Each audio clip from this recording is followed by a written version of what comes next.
It's Wednesday, December 21st, 2016, and you're listening to 3000 NFL Mock Draft with myself, Kenneth Arthur of FieldGoals.com, and Rob Staten of SeahawksDraftBlog.com. We're talking Seahawks. We're talking college bowl season. We're talking the NFL draft. We're talking to the NFL. And it's all going to happen right here on this week's edition of 3000 NFL Mock Draft, the holidays edition, I suppose, as it is nearing on Christmas Eve and Hanukkah and Kwanzaa and all the other winter time tradition. Whatever you celebrate, good for you. Have a good time of doing that. We're going towards to the football conversations, however, and talking about the Seattle Seahawks. They're coming off of a 24-3 win over the LA Rams last Thursday.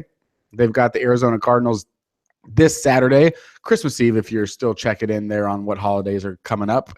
And it's going to be perhaps for nothing at the moment. If the Seahawks can clinch the number 2 seed with a win and the Lions lose and the Falcons lose, or they can just win their next 2 games and still get the number 2 seed. That seems pretty likely that they'll get the number 2 seed. If they win this weekend, there'll be at least a 93% shot for that.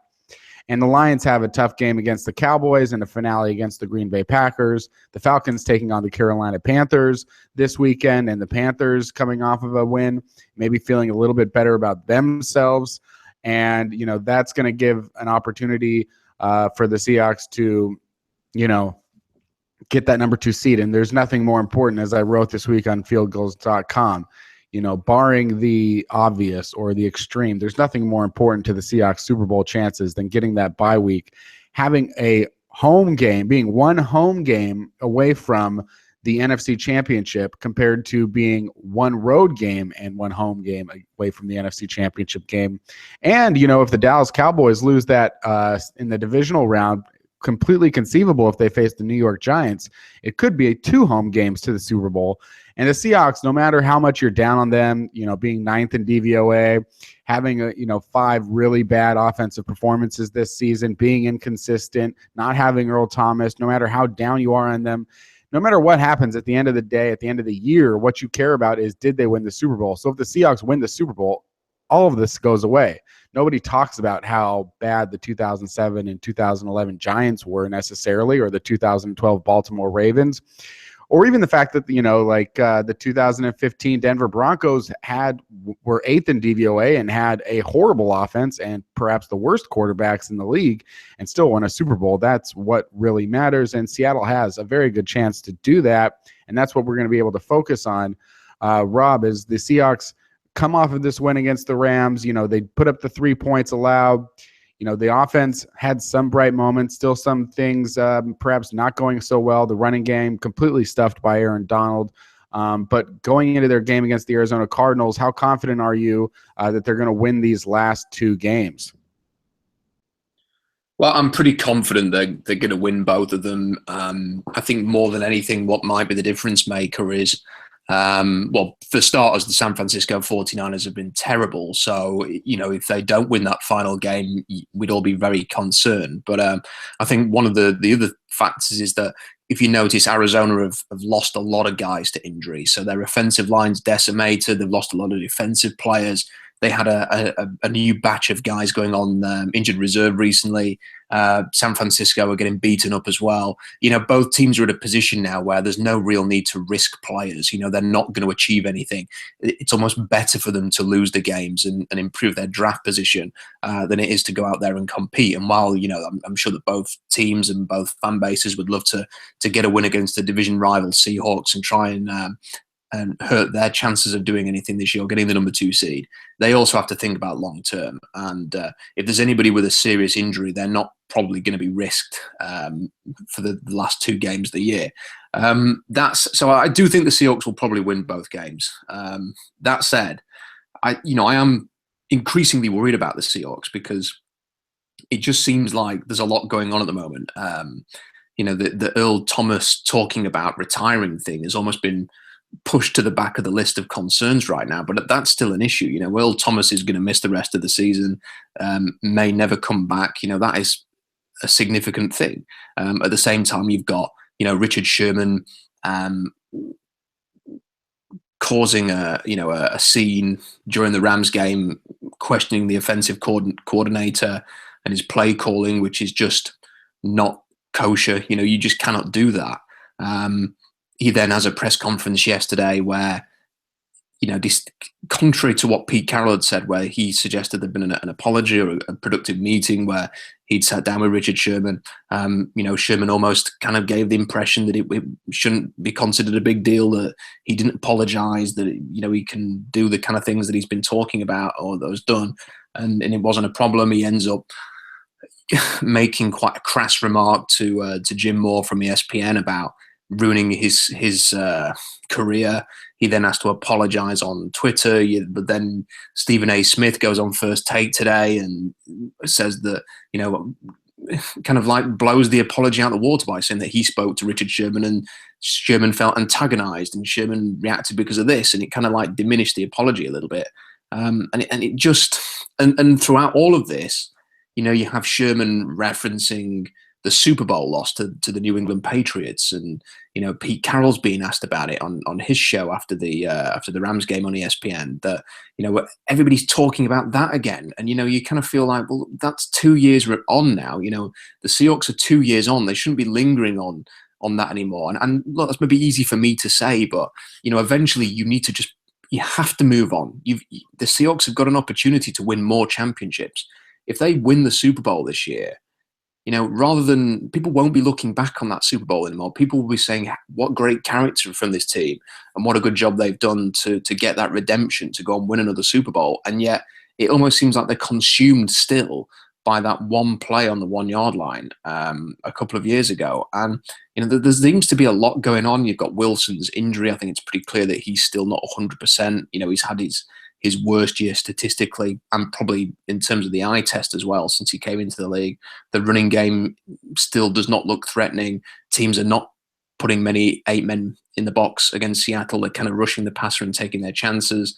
There are still a couple of issues on the defense. The pass rush is hit and miss, and it kind of all adds up to a pretty muddled season overall. And it's a great review of the NFL season in general, that it's been muddled, and yet here are the Seahawks, potentially taking the number 2 seed and being 2 games away in that scenario from the Super Bowl, and they have as good a chance really as anybody of actually winning the whole thing. So it's really sort of hard to work out what's going on right now.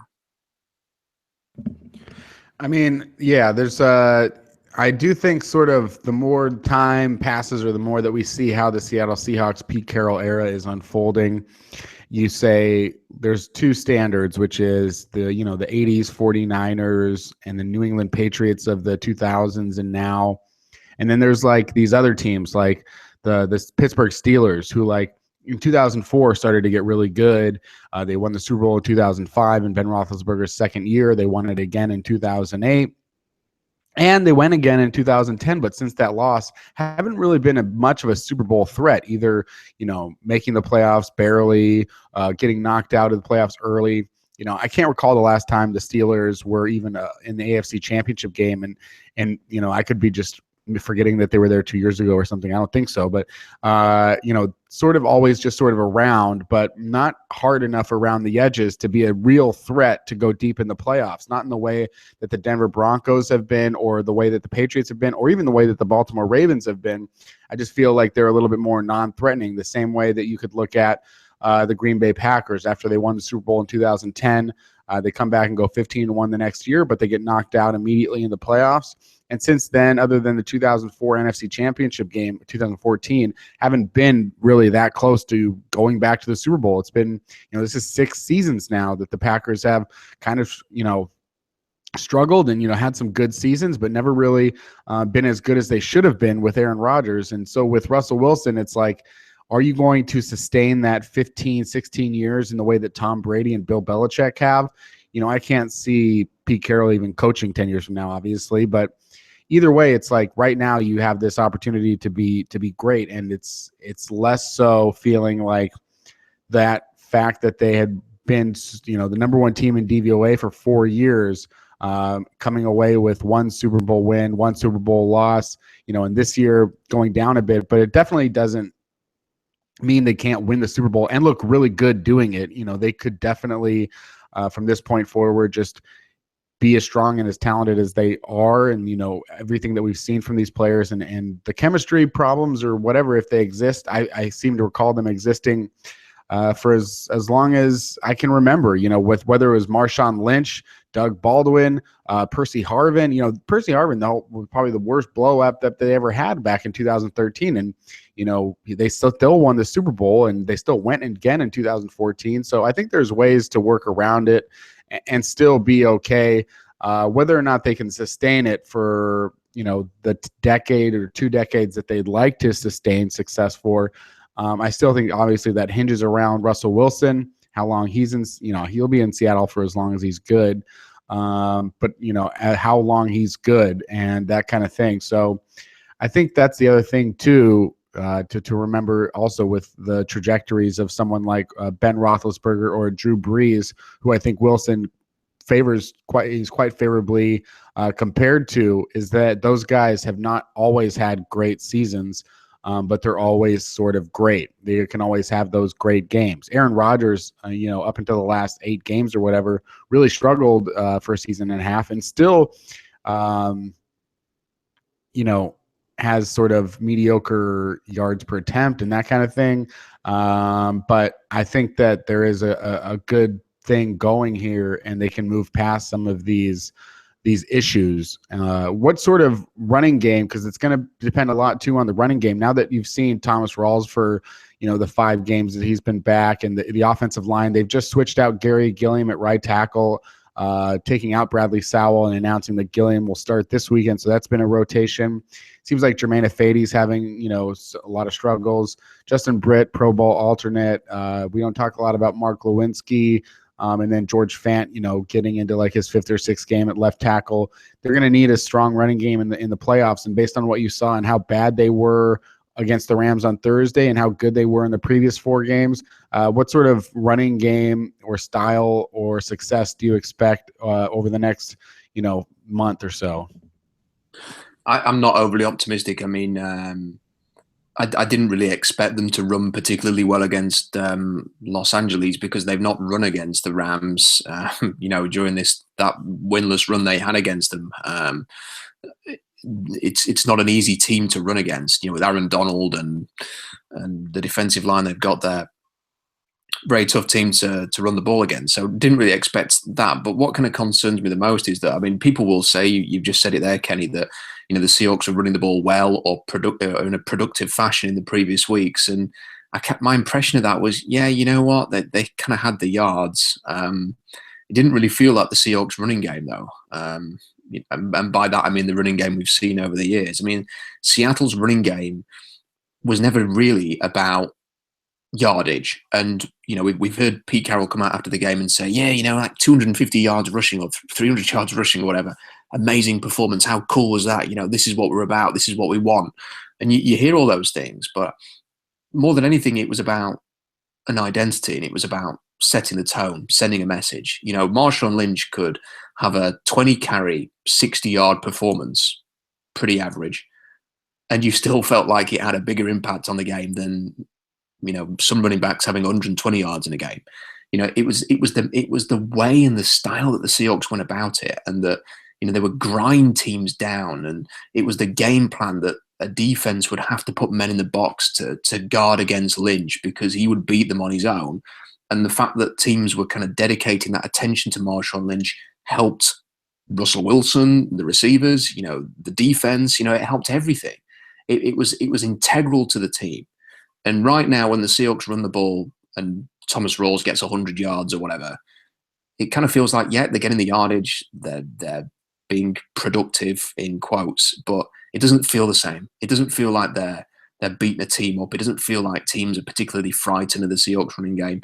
It kind of feels to me like they're saying, we're going to rush the passer all day, and if the Seahawks get 100 yards or 150 yards, then oh well. As long as we can impact Russell Wilson, we can have them play like they did against Tampa Bay or Green Bay. And that's the thing. And plus, they also know, and defenses know, however well the Seahawks are running the ball, they will abandon the running game if they get behind. We saw it in Green Bay. Thomas Rawls had something like 8 carries for 40 yards. Pretty good start. They abandoned that running game. Why? Because they had to chase the game. They had to try and throw the ball. They had to try and keep up. They turned the ball over, and it spiraled out of control. They couldn't stick to the running game and doing it that because they had to try and boost or find some way to succeed in the passing game. And that's the problem with the Seahawks offense in 2016. It is not what it has been in the past. It is not figured around the run.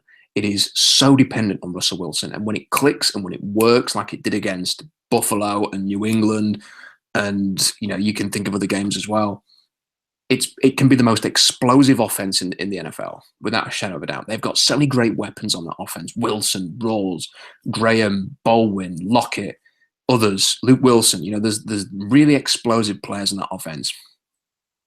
But when it doesn't work, when you can rush the passer, when you can get Russell Wilson flustered, if you can make them abandon that running game, it can be awful as well. I mean, there is not an offense, I think, that has so many extremes, good and bad, than the Seahawks offense right now. And that's what worries me a little bit.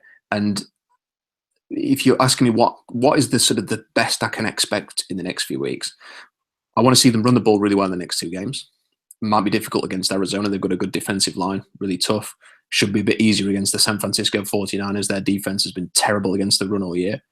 But going into the playoffs, I think the best we can hope for is something akin to the Giants when they had their 2 Super Bowl runs.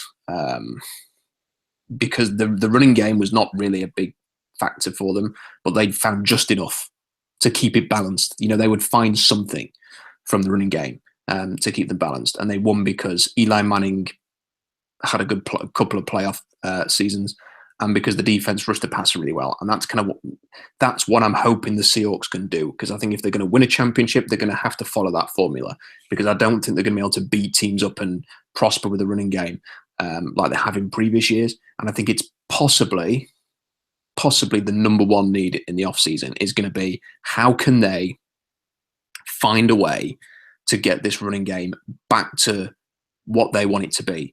And how do they do that? Is it by putting do they need a star running back? Is this offense always going to need a star running back? Is it going to need somebody in that backfield that teams spend the whole week game planning?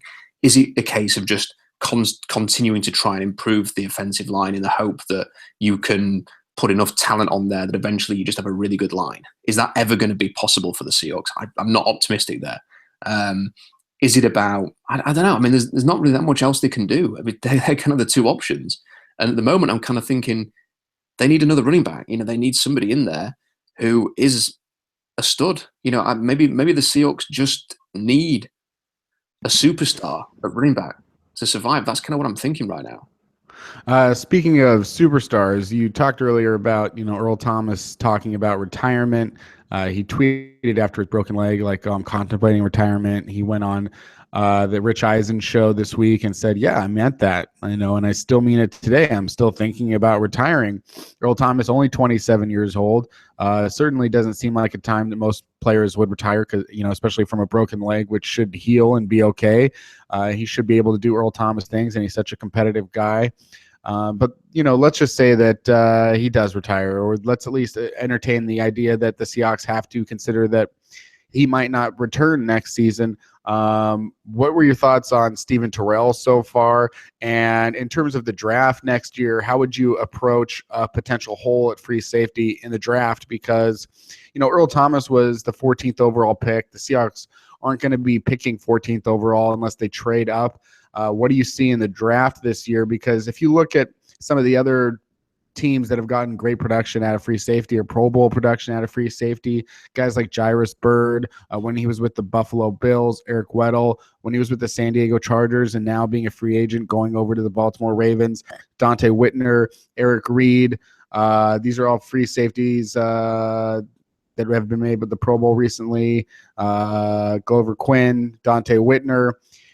Maybe not like all the best free safeties, maybe not the level of Earl Thomas, but guys that were available either in the late first or second round or even later than that.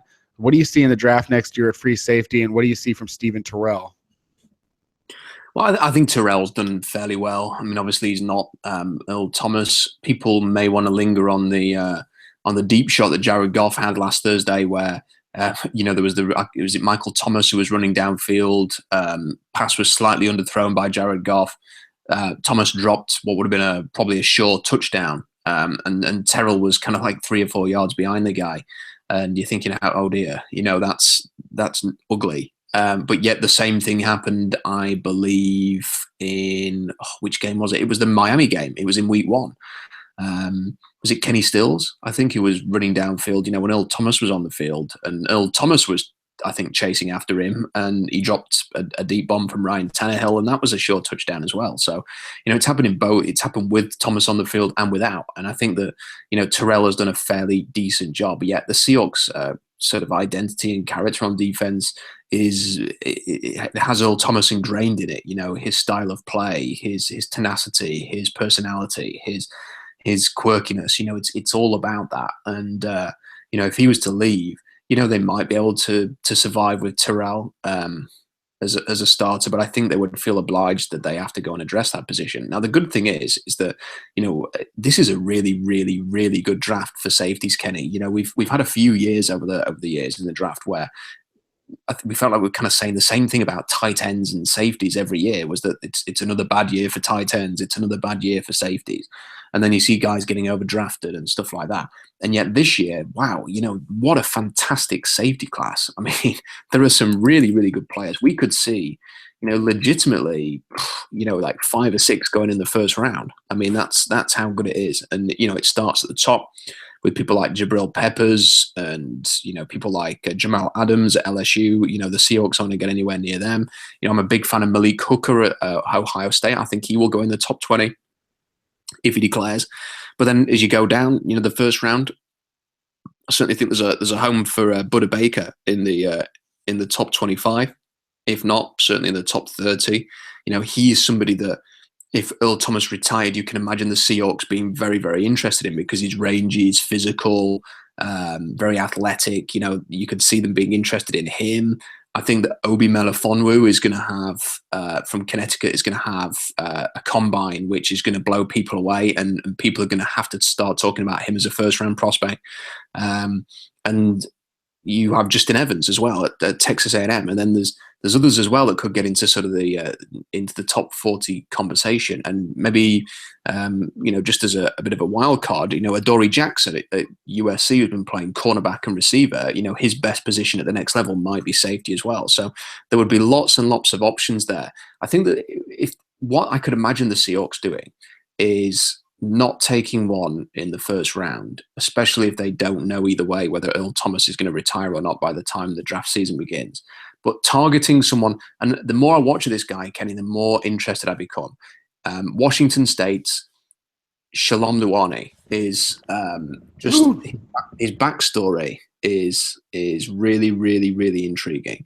If people don't know it, this is a guy who's from American Samoa, who traveled to America as part of like an under-19s competition for football.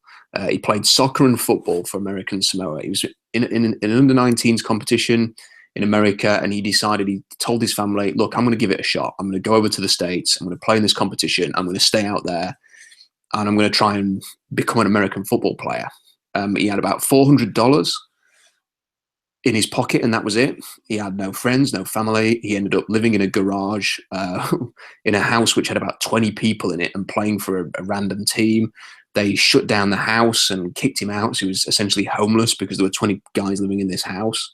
A chance encounter meant that he could join a JUCO team and go and play for them and get some accommodation. And then from there, he went to Washington State, having originally committed to Oregon State. When the Oregon State coach went to Wisconsin, then he switched and went to Washington State. One of the coaches at Washington State went and recruited him in American Samoa initially, so that's where that connection is. And he's been really, really good. I mean, he has 8 interceptions in the last 2 seasons. He's tenacious, physical, hits like a sledgehammer. He's rangy, really athletic, and Deion Buchanan, who was the last first-round pick from Washington State, has said that he reminds him a lot of him, and that he could potentially be a death backer as well as a safety as we've seen Buchanan playing. So it's not a bad recommendation, that. And I just think that Luani could be a player, Kenny, that ends up really rising. I mean, he might end up going higher, too high for the Seahawks almost. He might end up even sort of drifting into sort of the top 40 range. He's that good. If not, he could be someone they look at in round 3, someone who could play free safety for them, someone who could provide some nice depth, someone who could play potentially a bit of linebacker or cover some guys in the slot or whatever, and be a real tone setter on special teams as well. So the guy that I'm most interested about in terms of the Seahawks at the moment is Luani from Washington State. Hey, I love that. So, but we'll see what happens if Thomas commits one way or the other in the next couple of months. Maybe it won't come that soon, but you never know. And as obviously we didn't have any idea that a broken leg could threaten his entire career. So here we are facing the potential future without Earl Thomas, and they've managed to get by for the most part. I would say when someone asked me, when the Cardinals blog in our Q&A asked me what it means to not have Thomas on the field, my response was 95% of the time, it doesn't mean much. But that other 5%, it'll break the game. It's the whole thing is just not allowing those explosive plays. And in the sense of seeing Steven Terrell, get beat deep, or as they were against the Rams, as they were against the Panthers, it's a tough position for Terrell to be in, but he can play all of those other plays, but it's just those couple of times. And that could be the difference in a game. In the playoffs, it certainly will be the difference in a game, just one play. And so hopefully they can make that up and figure that out moving down the line. And if Earl Thomas is going to be threatening retirement at 27, you absolutely, as an organization, have to be thinking about, oh, we got a guy that might step away at any time. Even if he comes back, you can't trust that Earl Thomas necessarily won't retire next year. So they have to maybe think about drafting a free safety that can do the things that they want to do if they don't believe that, Steven Terrell or any of the other safeties on the roster are capable of doing that. And it wouldn't surprise me now. I'll just say one thing, Kenny, because this is just happening as we're talking here. Chris Richard is doing a press conference. He was asked again about Earl Thomas's comments on retiring, and Chris Richard's quote is, "I don't think he's serious at all." And, I don't know if people like Chris Richard and Richard Sherman, who said something similar, Richard Sherman essentially said yesterday that he does not expect Thomas to retire at all. While Carroll is hedging his bets, I don't think that Sherman and Richard would be speaking as forthrightly as this, as if they didn't seriously, totally believe that Earl Thomas was coming back. And maybe Earl Thomas is kind of just, saying things for a reason here, but I would personally fully expect him to return. I still think they could draft someone like Luani, even if Thomas returns. I think he's very, very Seahawky. So, but I think that a lot of the message out of the Seahawks is that Earl Thomas is actually going to return. Well, that makes it all the more less complicated. So, someone that's not returning next year, at least not to the Jacksonville Jaguars, is Gus Bradley, the former Seattle Seahawks defensive coordinator. The guy before the guy of Chris Richard, Gus Bradley, fired by the Jacksonville Jaguars after going 14-48 in the little under 4 seasons. The Jaguars never showed any improvement. Even last year, their most improvement going to 5-11, the best season that they have had in quite some time. And this year they're at 2-12 following a collapse against the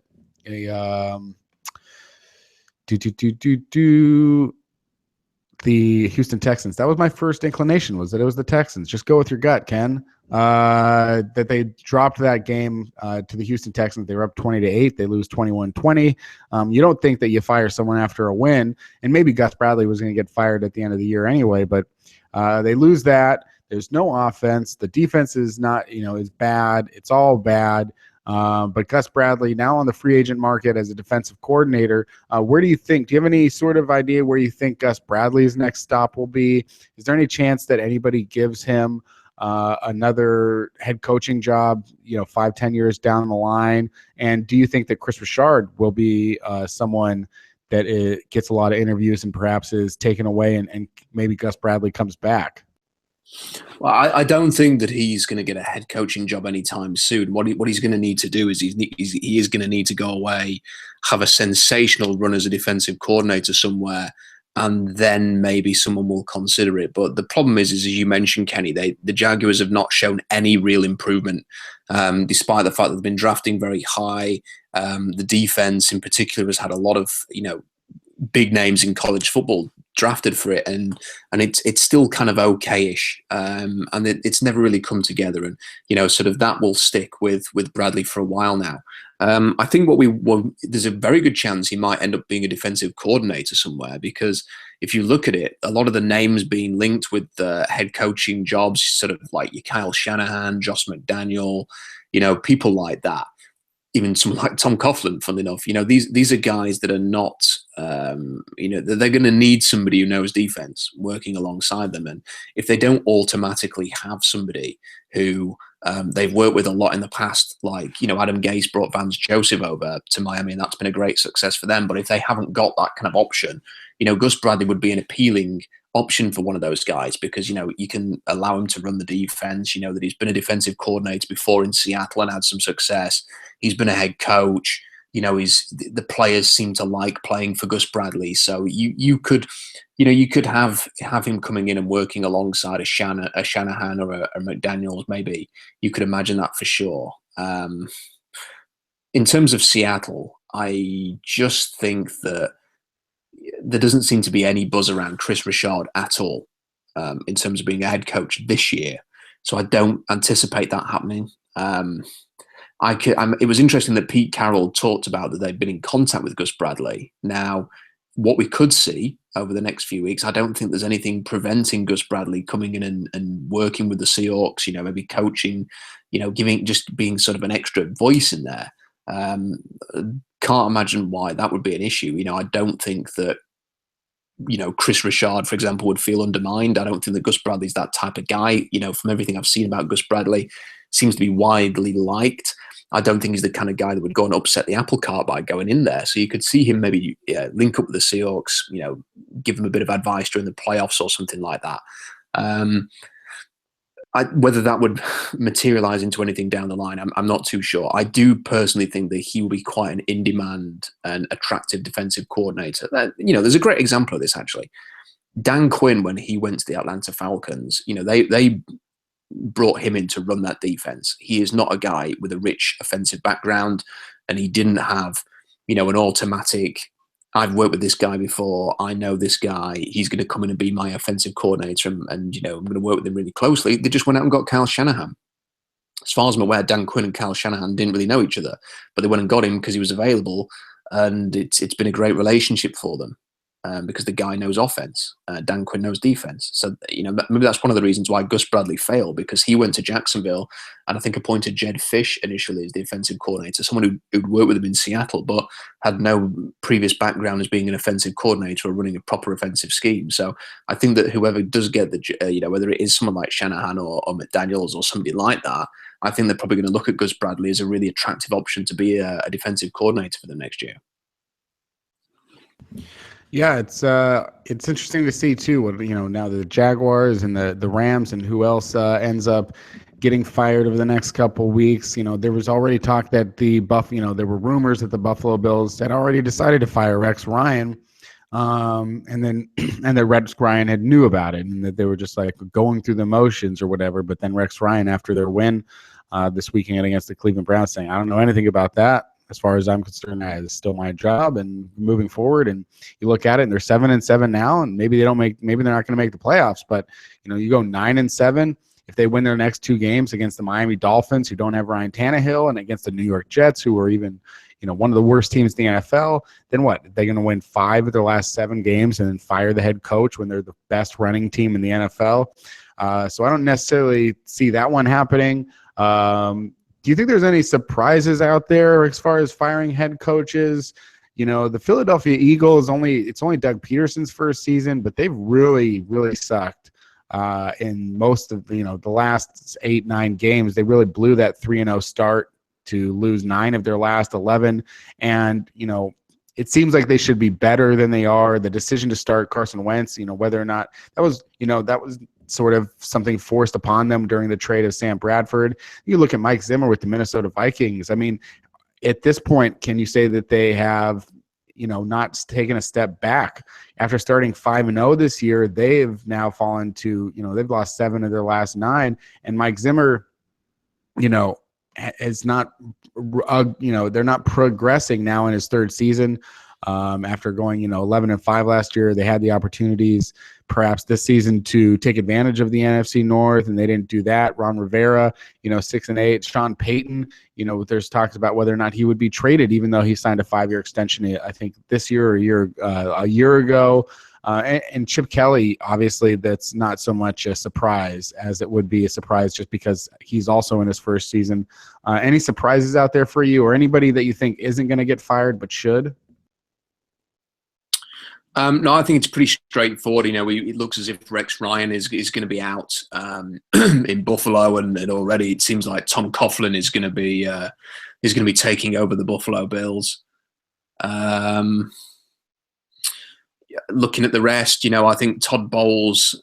I just get a sense that Todd Bowles is going to be, from what funny enough, my opinion on him is based around something Tremaine Pope said on the ESPN podcast, Danny Dave and More. He made reference to when he went to the New York Jets after being with the Seahawks. There were guys kind of like lounging around, and there wasn't that intensity, and there were veteran guys who didn't care as much. They weren't competing all the time, and it kind of gave me the impression that Bowles, I don't know, maybe he's better off working with someone like Bruce Arians. Maybe he can be a good defensive coordinator, but is he a big leader? And it looks as if Bowles is going to keep his job, and yet the Jets have been horrendous this year. So maybe that's somebody, if you're looking for somebody maybe should be in jeopardy but isn't, I think Todd Bowles is one of those guys. I don't have an issue with Marvin Lewis and Cincinnati. I know they haven't haven't won a playoff game in such a long time, but they're consistently competitive. So even in a down year this year, I wouldn't be rushing to make a change there. Sometimes it's better the devil you know. I think that there are going to be some interesting scenarios. I mean, we talked about it with Joe McAtee about what the Rams are going to do. And I mentioned to him, what about Sean Payton? And he correctly mentioned, Sean Payton reading a bit of blood there because of Greg Williams and stuff like that. And yet all of the talk, or some of the talk this week, was that Payton could actually be traded. And you just wonder, are the 49ers back in there for someone like that?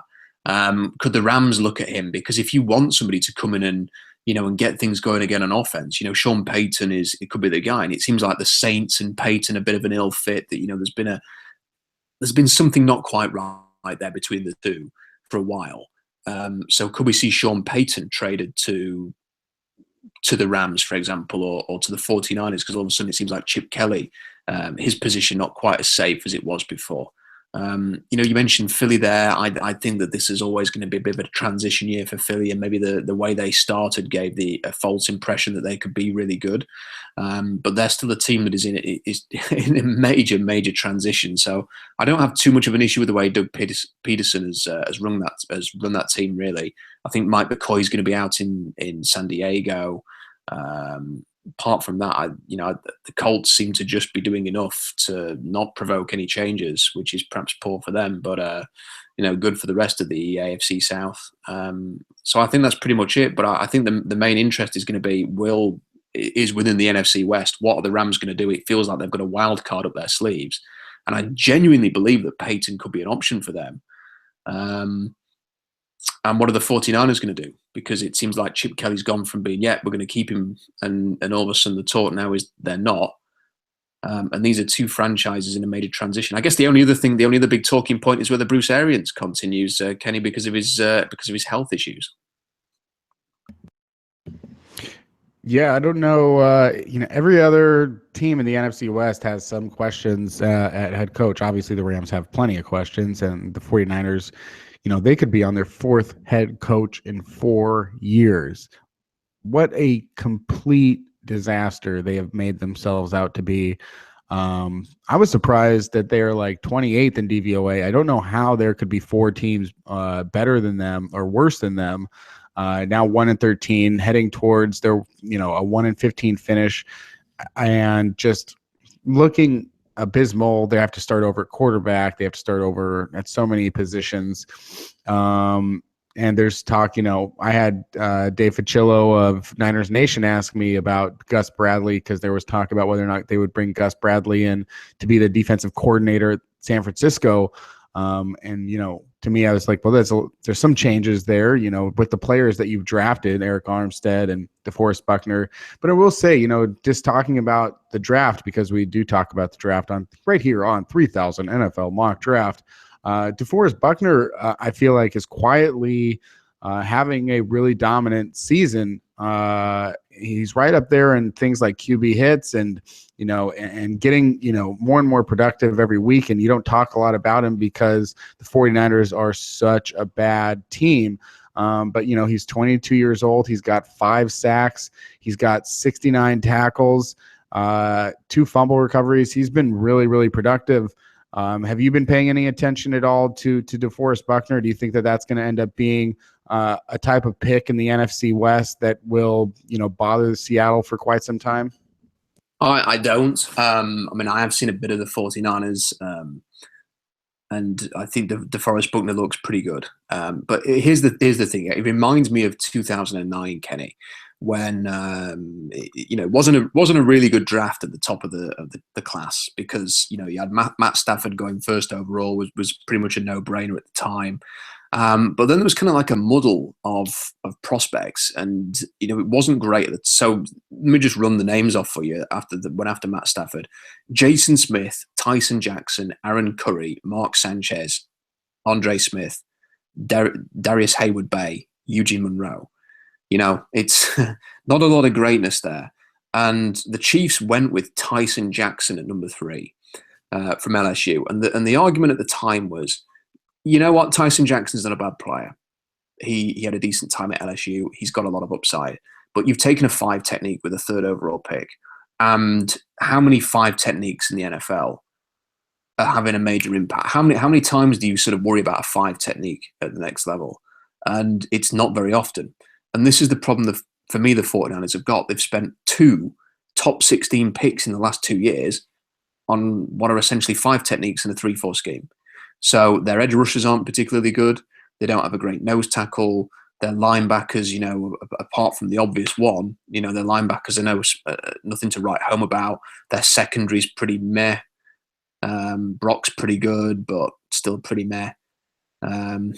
Offensively, they have nothing. But in terms of the defense, if you're building your team or your unit around 5 techniques, these are not the guys that have major impacts on games. And, DeForest Buckner playing for, like the Oakland Raiders or somebody like that could be a nice complementary piece, could be like a nice impact player next to Khalil Mack and Bruce Irvin.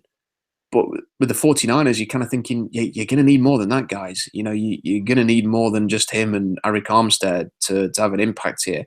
Who's playing stout up the middle next to these guys? Who's sort of parting these two and playing, taking up 2 blocks in the middle? Where are your linebackers crashing down and getting into the backfield?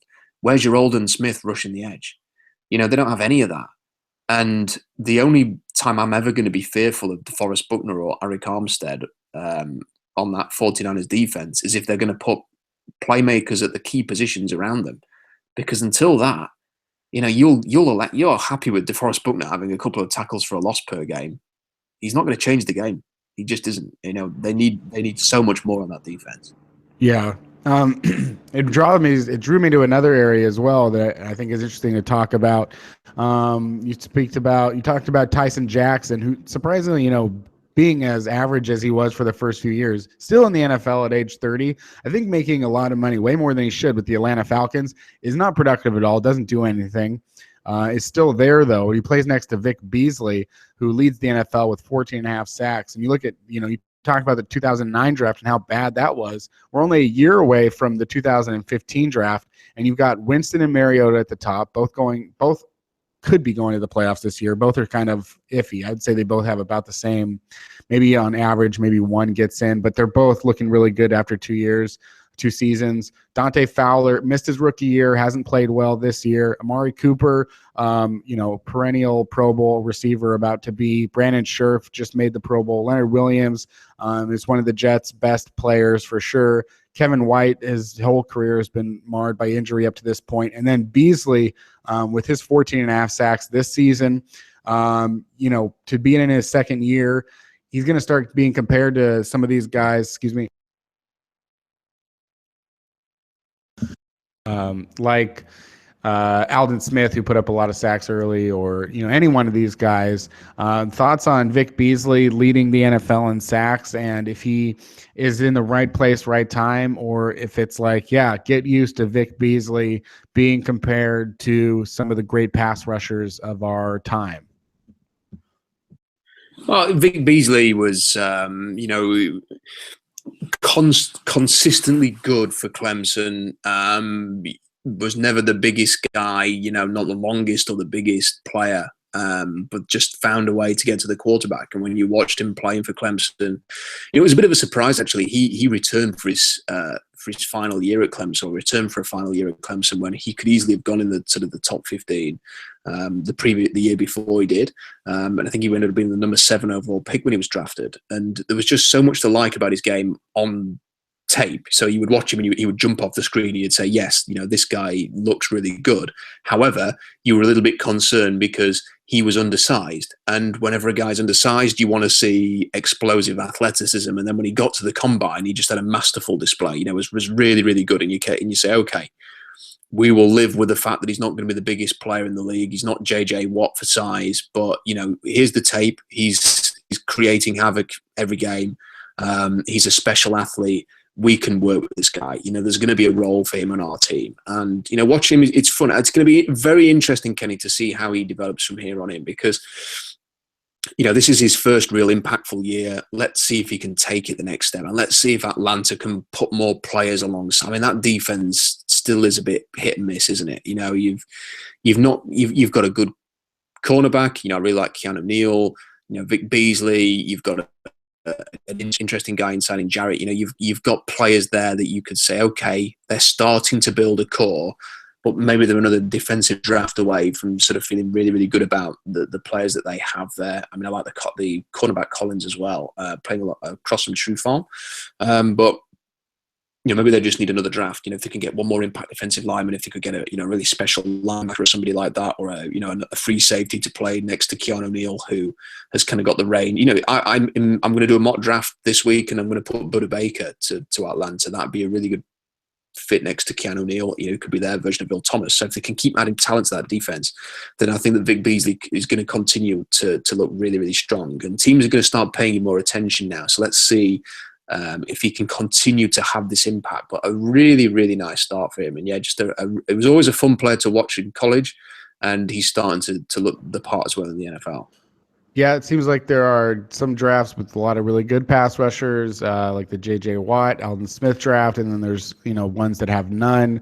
And 2015 already getting good production from Beasley, Danielle Hunter, Preston Smith, Marcus Golden, Frank Clark, Shane Ray, Leonard Williams, and even Trey Flowers, 4th-round pick for the Patriots, coming on this year.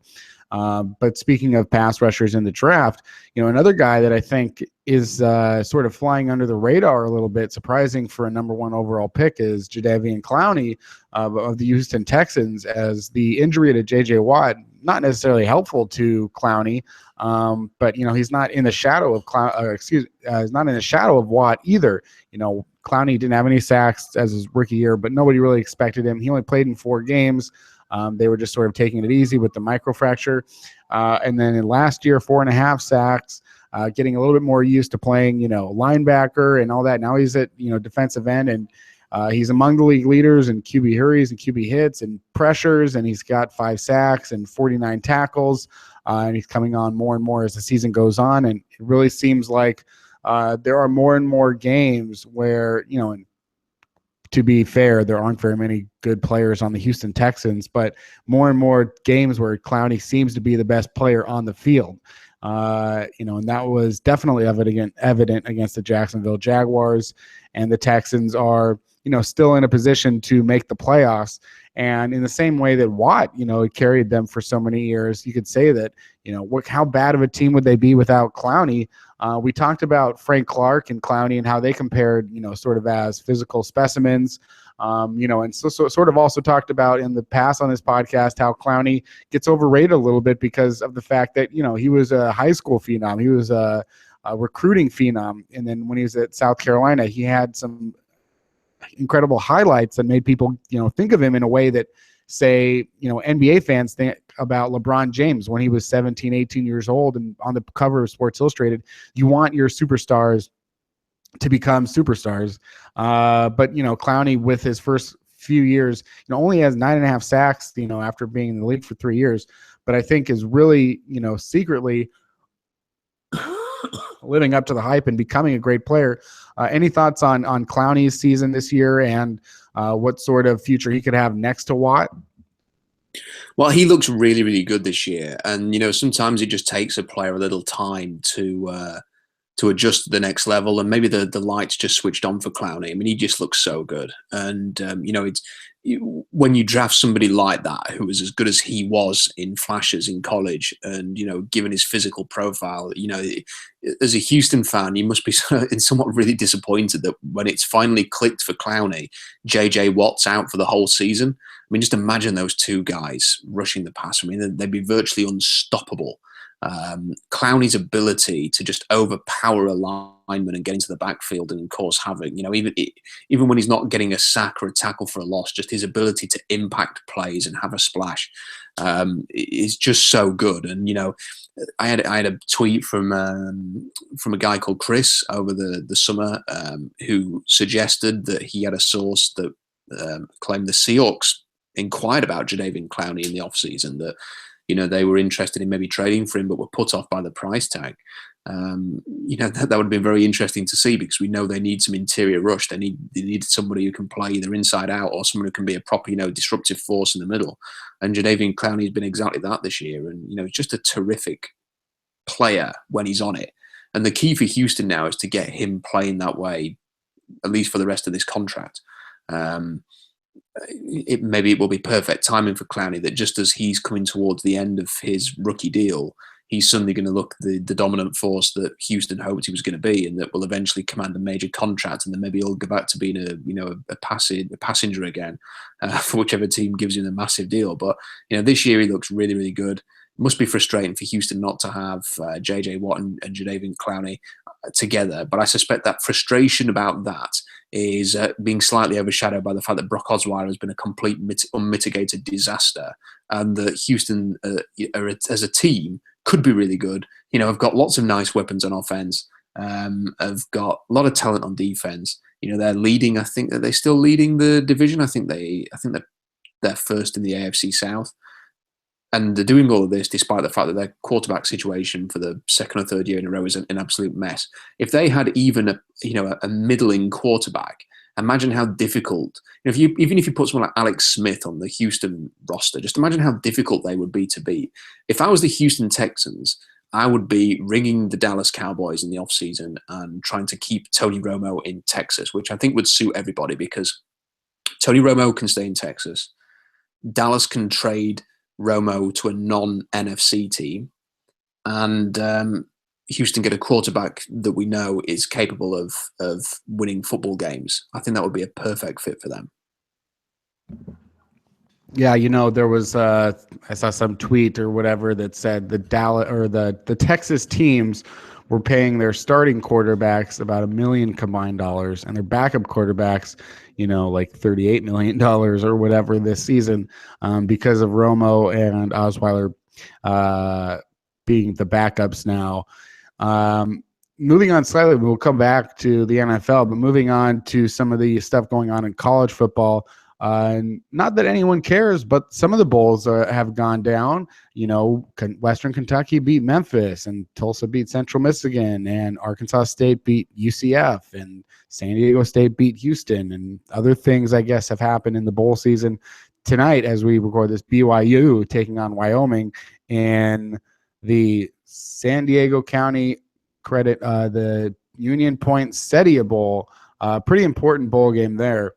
There's been a lot of debate or talk about the fact that Leonard Fournette and Christian McCaffrey, among maybe some other less notable high-profile names, sitting out bowl games that don't mean anything whatsoever, are really only existing because it's an opportunity for ESPN to air something that will give them ratings. As much as we all see ESPN as the worldwide leaders of sports, or so as they tell us we need to see them as that way. The fact of the matter is their shows don't get watched very much. If there's a college bowl game, any sort of college bowl game, it might draw, 2 to 3 million. And that's about the same. That's about the same as what they would have for their number one college basketball game, of the whole year. So it's pretty big ratings for them to put on anything, even if it's Ohio versus Troy or Louisiana Tech versus Navy. The ratings are okay because look, how many people watch PTI or something like that? Maybe 800,000. It's less numbers than you would expect. So any bowl game is going to be higher ratings, which means more advertising. And that's why they exist. When Christian McCaffrey was born, there were, 18 or so bowl games, and now there are 40 something bowl games.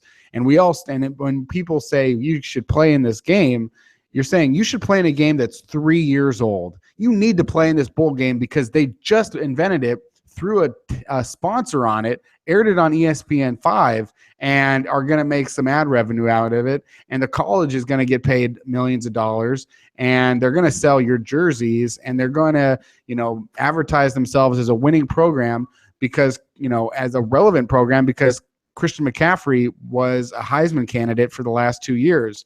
But when he wants to go out and have an NFL career so that all of this wasn't for nothing, so that he can go and get paid for doing what he's exceptional at doing, he's selfish for not playing in the Sun Bowl. Leonard Fournette has been playing hurt all season long, and, he's selfish or whatever because he doesn't want to get hurt in another game when we've seen, other players have their careers ruined in meaningless games. And it's not about whether or not, should they sit out week 8 because their team has 2 losses. These are exhibition games. These are not real games. These are fake games. And if it's not for a championship, why should they play in it? Rob, what are your thoughts on the Christian McCaffrey, Leonard Fournette situation? Well, I totally sympathise with them because we saw with Jalen Smith a year ago cost himself the chance to go in the top 5, definitely the top 10, with the horrific injury that he had in his bowl game against Ohio State, and a real freak incident, and so costly. And there's really no need for Christian McCaffrey and Leonard Fournette to take that kind of risk. Now, I understand that there is a viewpoint that says, I heard a former player saying, I can't imagine. Ezekiel Elliott made this point. I can't imagine kind of not playing with my teammates, one last time and stuff like that, and that's fine. But it's a personal decision. If you have that mentality, then by all means play in the bowl game, take the risk. But I don't think you should criticize anybody for having a different position on that. And I totally respect Christian McCaffrey and Leonard Fournette and anybody else who makes that choice. What I would sort of say on the whole bowl thing is, I just find it ridiculous that we have. The bowl game that you mentioned today, we're at BYU against Wyoming. No disrespect to those teams, but who cares? Who cares? There's probably fans of the teams that don't care. What I would like to see is just, and this won't happen. I totally understand that this would never happen. But what I would like to see is an expansion of the playoffs to 12 teams, maybe 12 teams seems about right. Get rid of every single bowl game, get rid of them all, and just have a 12-team playoff. And then you're not going to have any situations like this. If Stanford were in the top 12 and they're in the playoffs, I suspect Christian McCaffrey would be playing. Why? Because there'd be something to actually strive for, a championship. And he would compete with his teammates to try and win the championship. That would seem to solve the issue here. You get rid of exhibition games, you have a meaningful contest. But whatever college football is running a system which basically says, well, we'll have a load of meaningless exhibition games purely for the ability of schools and broadcasters to make money and gain viewers. And the college kids who are out there taking the risks, tough, we're not going to give you any money. You just go out there and play for the pride of playing with your team or for your school. I don't get that. And what you're going to find is more and more players are going to boycott these bowl games. They're going to become even more and more pointless as we go through the years. Now is the time. if college football is really serious about maintaining its current structure where players don't get paid and essentially play for free and take all of the risk and incorporate none of the benefit until they get to the NFL, then what they really need to do is just find a solution which makes it a real competition, which is to have and I don't know why they don't do this. It's amazing to me, Kenny. Let's just have a 12-team blooming playoff. Let's have all the division winners in there.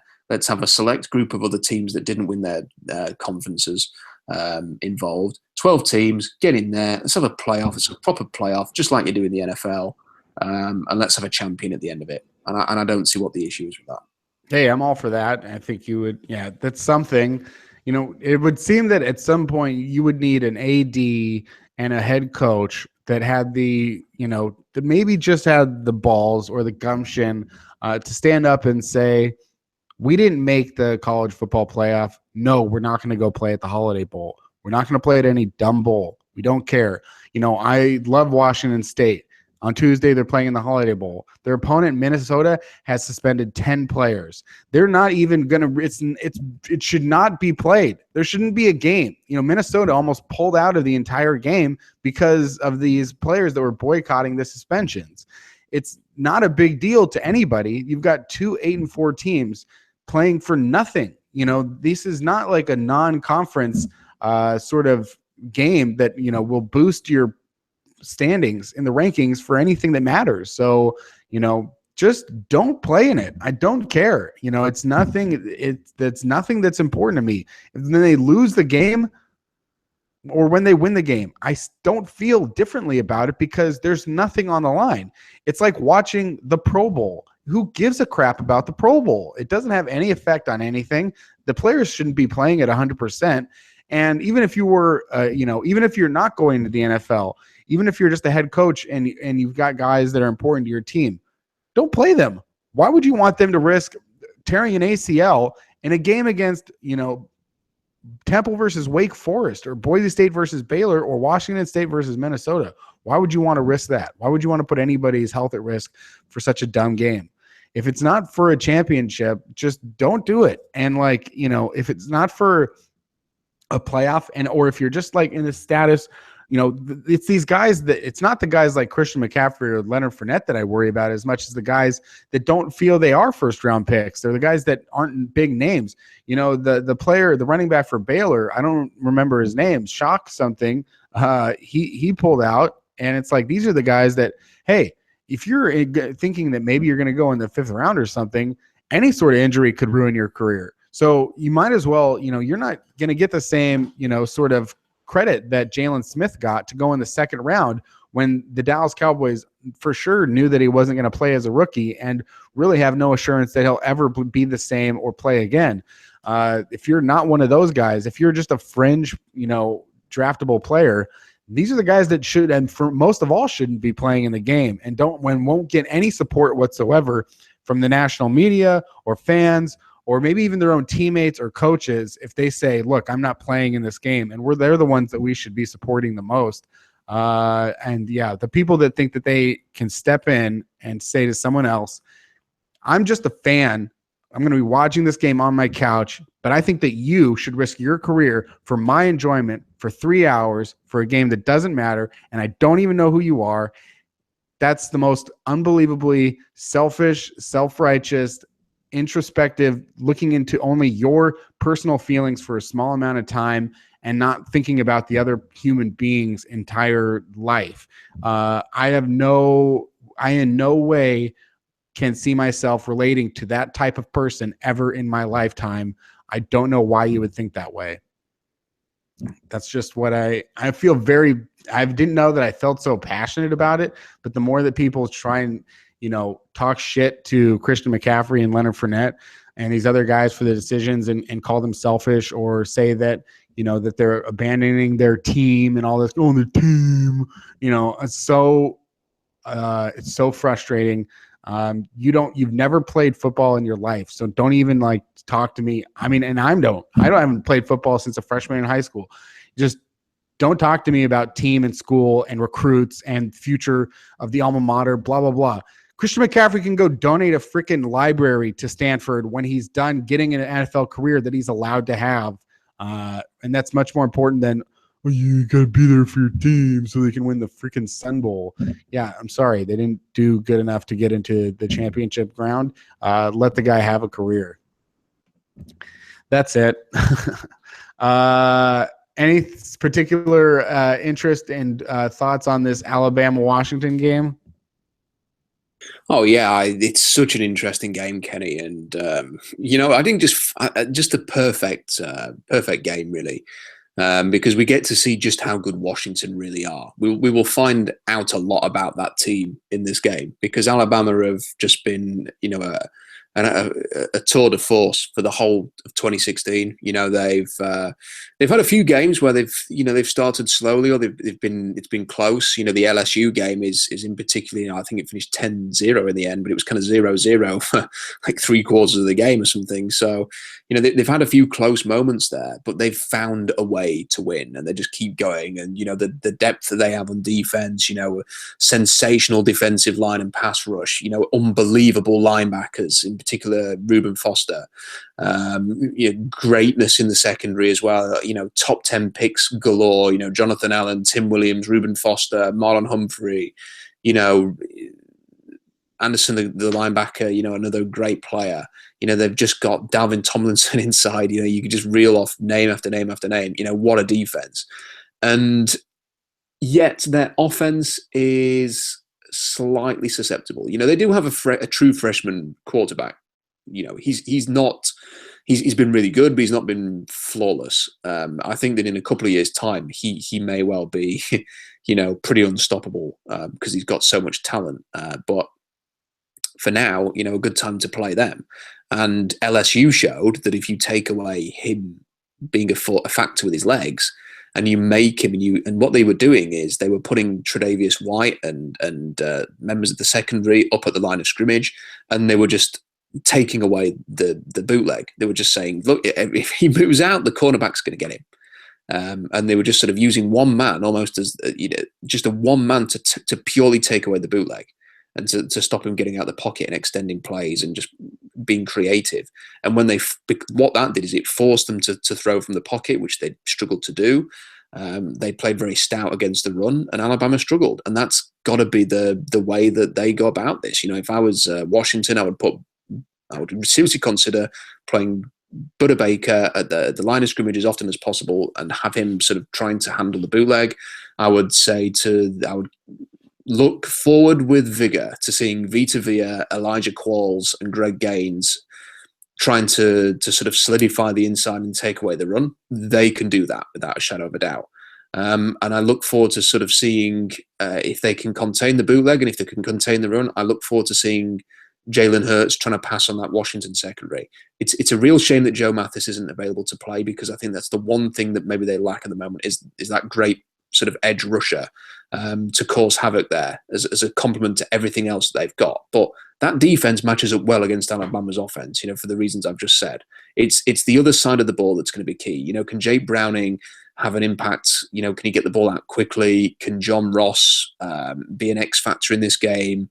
Can Dante Pett, if they're going to put a lot of coverage over towards John Ross, can Pettis have a big game? Can they run the ball against this Alabama front? I would suggest they're probably going to struggle mightily to do that, which puts it all on Jake Browning. And can he do what Deshaun Watson did in the championship game last season and keep the scoreboard ticking over, keep it close, keep putting points on the board to match up with Alabama if they're doing that?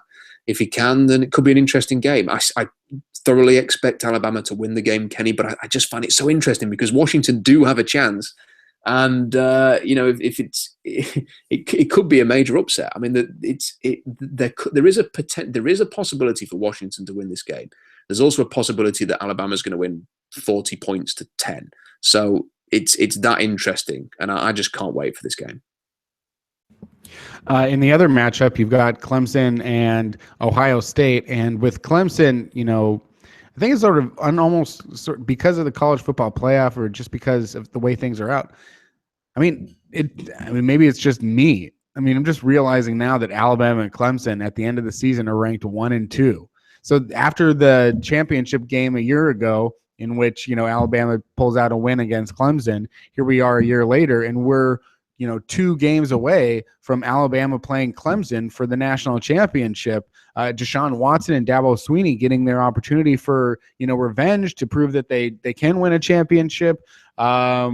What are your thoughts on Clemson's odds of beating Ohio State? And if we do get an Alabama-Clemson rematch, do you feel that the fact that we will be having this game 2 years in a row, I think everybody feels a lot more confident than Alabama, assuming Nick Saban doesn't leave, will be there next year and so on and so forth. But with Deshaun Watson leaving, is this Clemson's last good shot to win a national championship?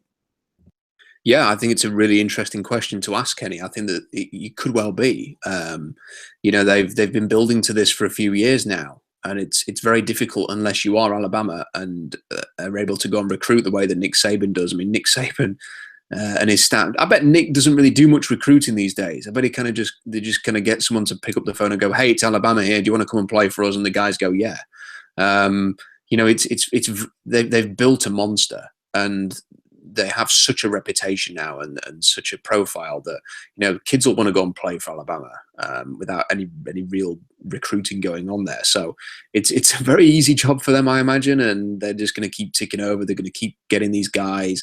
Jalen Hurts, who's the freshman quarterback, Kenny, I think he's like a big family friend of Kevin Sumlin. I think his dad knows Kevin Sumlin, or their families know each other loads, and even that was not enough to get him to Texas A&M. He still went to Alabama. He spoke to Lane Kiffin once, I think, and decided to go to Alabama instead. I mean, the draw of Alabama is so huge now. And they're having results in the draft as well. So everything's working towards them. So, yeah, Clemson haven't really got that. They do recruit very well. They keep bringing in really good athletes. They've got good coaches. They're especially good at coaching wide receivers.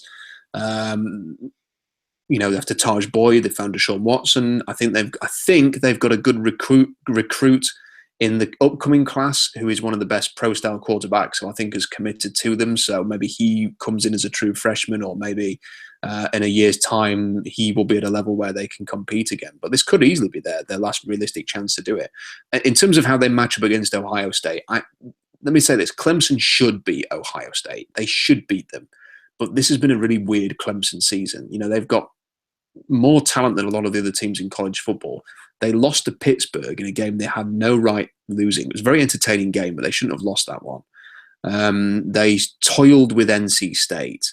They stuck around with Louisville. There was a few games that Clemson could have had a 2 or 3 loss season easily, and yet they are really talented. And I look at Ohio State, and JT Barrett's not had the kind of year that everybody expected. Curtis Samuel's pretty good, but there's no they haven't really replaced Zeke Elliott. They don't have major impact players at wide receiver. Let's not forget they had Michael Thomas and Zeke Elliott in that offense last year. That's incredible. Think about that. Michael Thomas, who's playing so well for the Saints, and Zeke Elliott, who's playing so well for the Cowboys, and Taylor Decker, who was a first-round pick for Detroit, were all on that offense last year, with Braxton Miller, who was like a 3rd-round pick for Houston. That's so much NFL talent on one offense, and all of that's gone. And you kind of watch them offensively. I think you have to give Urban Meyer credit, because he's kind of got them competitive again this year, and with no real right to do that, given the amount of players they've lost. But I think their strength is kind of defense. They've got another Bosa brother on the defensive line. Hubbard's pretty good.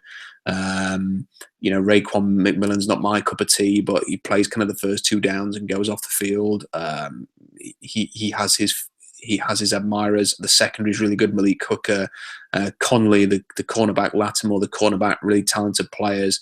They could cause some problems for Clemson on offense, but I just think that I would imagine that Clemson will do more on offense than Ohio State, and their defense will have a much better day. So I would expect Clemson to win that game, but 2 things I would warn against: it's not a given, and never bet against Urban Meyer. Moving ahead to the 2017 NFL draft, before we wrap up, the Cleveland Browns, I'm not sure what their necessary thing to do is to clinch the number 1 pick. They're 0-14. The 49ers are 1-13.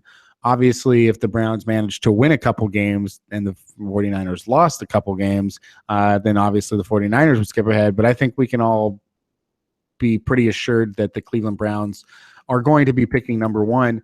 The interesting thing being, that the Cleveland Browns, and I just want to pull up the official draft order as of right now, so that I have it right.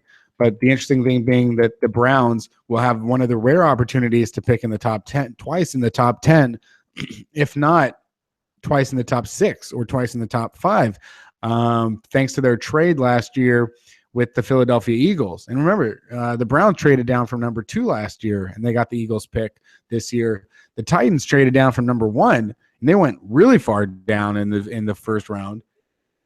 The pick from the LA Rams, which is also bad. But I think I'm just all messed up now because I hate these auto plays on these websites. So it's like they start talking to me, and now I just sound like a crazy. Do you want the draft order? Because I've got it right here. So I don't know. It's just looking at the trades that happened last year. So the Browns, the draft order now being the Browns, the 49ers, the Jaguars, the Bears, the Jets, and then the Titans get the pick from the Rams, which is right now number 6, and then the Chargers, and then the Browns get the pick from the Eagles, which is currently number 8. So the Browns at this stage would be picking 1st and 8th. The Titans would be picking 6th because of their pick from the Rams, and then some point later in the draft. Screw this article from ESPN. It sucks. But the Browns up there in 1st and 8th. How does your draft strategy right now? Let's say that the Eagles lose their last 2 games. Then that pick that's currently 8th, maybe it's 6th, maybe it's 5th. How does your strategy if you're the Browns? Do you just pick Myles Garrett for sure, number 1, no matter what? And then how do you approach the number 2 pick? Because I think a lot of times, especially with the Browns, because we've seen them in this position a lot in the last 5 years, you get that second pick and you feel like, oh, it's a freebie. And it's like, don't think of it as a freebie. Forget about the other pick. Just pick the best player right here, right now. Don't just think this is a free way to get away with taking a shot at a quarterback. What are your thoughts? Is this a good year? Is this one of the most exceptional years to have 2 top 10 picks? And how does your strategy at the Browns look right now? Well, I think it is. I think it's one of the better years to have 2 top 10 picks. You can get impact there. I mean, what I would do, I suspect, will differ to what the Browns would do. I mean, the Browns, I think, based on what they did last year, is they're just going to draft anybody who had a productive previous season. I mean, they just took anybody who'd done anything, So, they took Nassib from Penn State, 1 year production, a load of sacks. They took Emmanuel Ogbah because he had a load of sacks, kind of 1 year, couple of years of production there, but just loads of sacks. So we'll take him. Corey Coleman in the first round. I like Corey Coleman, but loads of stats again, so we'll take him. And it was kind of like the analytical approach. There didn't seem to be much science to it. It was kind of like, who scored touchdowns and who got yards and who got sacks? We'll just take them all and build a team around that. And I think that's maybe what they're going to do again. So, I would look at guys that have major stats in the sort of the earlier picks who are going to do this. So I don't think much upside or potential or physical profile is going to go into it, more so the guys that just got great numbers. So, I think that they could do a couple of things here. I mean, obviously they need a quarterback. So the big question is, first of all, do you believe in Deshaun Watson, Mitch Trubisky, or Deshaun Kaiser? Because if you do, take one of them. Just take one of them, because this is a miserable franchise. They have no reason to believe. If you believe that one of those 3 are a franchise quarterback, then take the guy. Don't muck around with this. Just take them, because you need to build around something on offense. They need a quarterback. They need to have an offense. They've got an offensive head coach who was brought in specifically to you would think to develop and draft a quarterback. So you have to make that's the first question you have to ask. If you're not sold on any of those guys, then Myles Garrett's pretty attractive. But I would look at it this way. You've got an option there to get a defensive player at number 7. You've got probably an option. You could do it this way. You take Myles Garrett at number 1, and then maybe Dalvin Cook at number 7, because teams are going to be really interested. Teams are going to love Dalvin Cook. Dalvin Cook's going to go a lot earlier than people realize. Do you do that and then go with Cody Kessler for another year and say, okay, we've got a running back now that we can believe in. We've got a quarterback that we're going to give a chance. We've got some receiving talent, with Pryor and with Coleman. They've got Barnage the tight end. You then have an impact player on defense in Myles Garrett. Do you go down that road? Or do you say, well, we'll take Leonard Fournette with the first overall pick, and he's going to be the cornerstone of our team. He's going to be the identity of this team. He's going to run the ball down your throat. And then at number 7, you take, I don't know, maybe Jamal Adams, or you take Marlon Humphrey, or Tim Williams, or Tack McKinley, or Zach Cunningham, or somebody like that. You've got options there. So I don't know what I would personally do. I would probably take Myles Garrett at number 1, and then I would seriously consider. You would seriously consider any of Reuben Foster, Jabril Peppers, Dalvin Cook, Jamal Adams, Marlon Humphrey, Tim Williams. One of those guys, I would think. I guess there would be some people who would say, why not just double down on defense and make that a strength? I could imagine that as well. Go Myles Garrett and Jamal Adams, maybe. Get a really good safety and a really good pass rusher. But, the fact that I'm sort of reeling off all these names, Kenny, and all these possibilities kind of just goes to show why it is a good year to have 2 picks in the top 10. They have a lot of options. And here's one other final thought before I let you step in here. Whatever they do, they could easily move back into the first round. Remember, they own the 33rd overall pick. So that would be the first pick in round 2. And in previous years, it has not cost a great deal to move back into the 20s. The Seahawks dropped down from like 26, was it, to I think about 32 or 31 last year. So, moving up from 33 to about 25, they could easily do that as well. So you could have Myles Garrett, you could have Dalvin Cook or another defensive player, Jamal Adams, and then with the 25th pick, if you move up, you could get your Deshaun Watson or Deshaun Kaiser or Mitch Trubisky. So, there's lots of options for Cleveland. I think if they're ever going to make a move to being even remotely relevant, this is kind of going to be the draft that defines that. Well, if you're that 33rd pick, I know that Hugh Jackson has only had 1 season. I know he hasn't been given much of an opportunity to win with the personnel that he's had, though I think, the Browns have a few more good players than most teams that are about to go 0-16. Any consideration that you would have for trading like your 2nd round pick and maybe a future 2nd round pick for Sean Payton, as we were talking about earlier? Would you entertain that idea? Which team? The Browns trading, like, say, 2 2nd round picks to the Saints for Sean Payton. No, I wouldn't if I was. I mean, the thing that Cleveland needs, I'm not. There's a lot of. I think Hugh Jackson has a lot of friends in the media, and that's why he kind of gets a really, really, really good press. That said, I don't think that he is the biggest problem in Cleveland, at least to sort of feel like you've got to go and make that kind of a move. I think that the problem is that they just don't have enough talent. And it's almost a little bit unfair to judge Hugh Jackson at this point and say that, well, he needs to be replaced, especially, and if you spend 2 2nd round picks, for example, on Sean Payton, that's 2 2nd round picks that you're not going to be able to go and spend on players. They need to acquire as much talent as possible. I think that actually the last draft, I mean, I'm not saying this because they're going to go 16-0. I said this afterwards. I wrote a piece on this, feeling that the Browns had missed an opportunity, that they could have really built one side of the ball with the picks that they had in the last draft. I think I liked Corey Coleman. I liked Corey Coleman, Kenny, but I liked Keanu Neal equally as much, and I suggested that I would have taken Keanu Neal in that position. That then I would have gone and built up the defensive line, and I would have really solidified one side of the ball and said, okay, this is a 2 or 3 year rebuild. We've got a load of talent on defense now.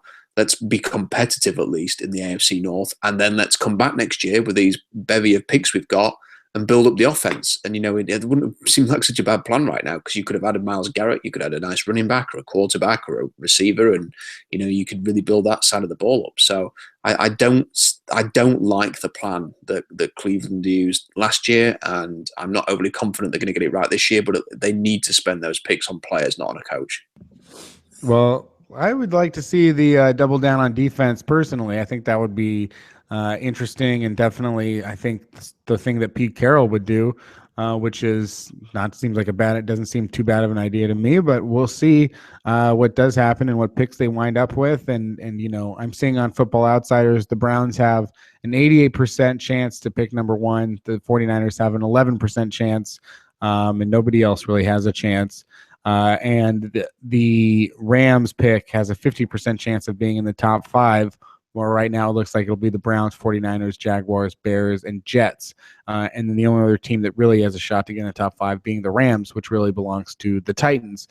So a good opportunity there for the Titans to pick up a good player in what was already in what is otherwise a good year for Tennessee, shockingly under Mike Mularkey, as they're 8-6, and if they win their last 2 games to get to 10-6, very well could be in those AFC playoffs as the winner of the South. There's just a matter of the Houston Texans who, they play the Cincinnati Bengals this week, and if they lose, it could be Tennessee. And then building around Marcus Mariota furthermore with that top 5 pick. I don't have anything else to say this week for 3000 NFL mock draft. We've talked about the Seahawks. We've talked about the draft. We've talked about college football. Rob, anything else on your mind before we sign off? Well, I sincerely, just to sort of finish briefly on the Seahawks, I really hope that they can sort of right a few of the issues in the next couple of games. I think that playing opponents like Arizona and San Francisco could be good for that in the sense that if you get the running game going and if you get a bit more consistency on offense and a bit of momentum going into the playoffs, that could be a really good thing. It equally could make you think that you've solved problems against bad teams, and then when you get to the playoffs, you realize, well, you haven't solved them. You were just playing bad teams. So hard to know what you think. I personally do not want to experience. I know that we won the Super Bowl in the 2013 season, Kenny. Having lost to Arizona at home in Week 16, if you remember that, I think the game was on Christmas Eve, wasn't it? Isn't it an exact identical situation? Because I remember being pretty miserable on Christmas Day that year in 2013. Oh yeah.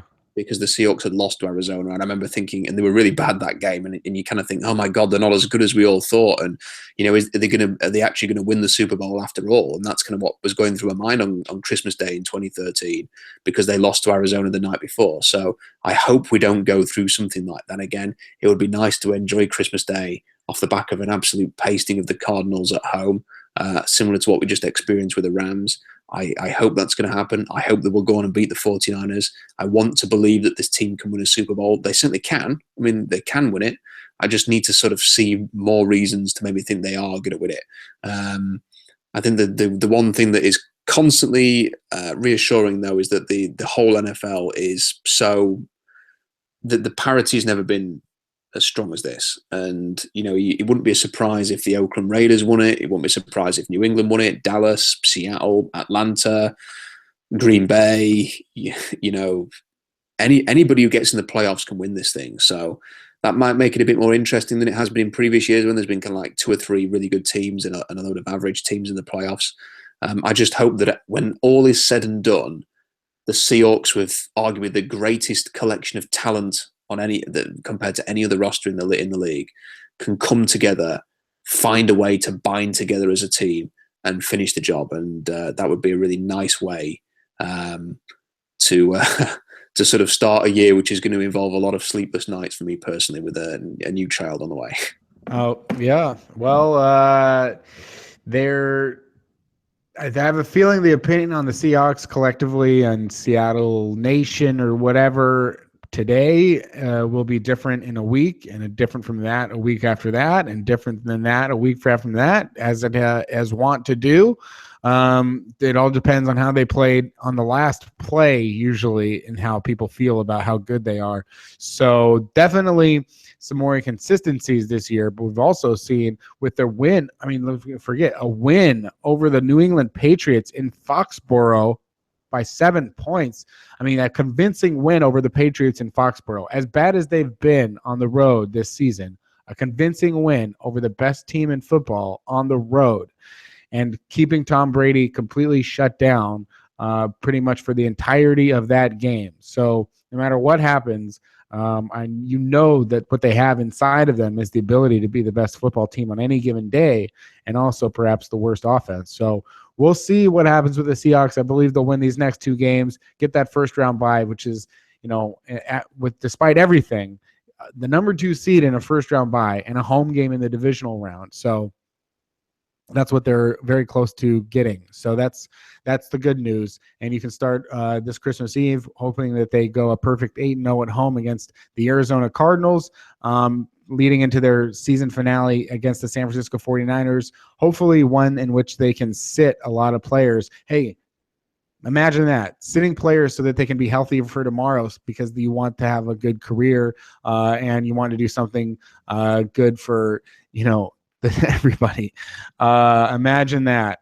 And imagine not getting mad about it. So that would be nice to see. What would be nice for you to do is follow Rob Staten on Twitter at Rob Staten. Go to Seahawks-Draftblog.com. Us on Field Goals at Field Goals, fieldgoals.com. You can check out this 3000 NFL mock draft podcast by subscribing to Seaside Chats with Kenneth Arthur. And just continue to stick with us for coverage throughout the rest of the NFL season, the NFL playoffs, and 2017 NFL draft season. This has been this edition of 3000 NFL Mock Draft.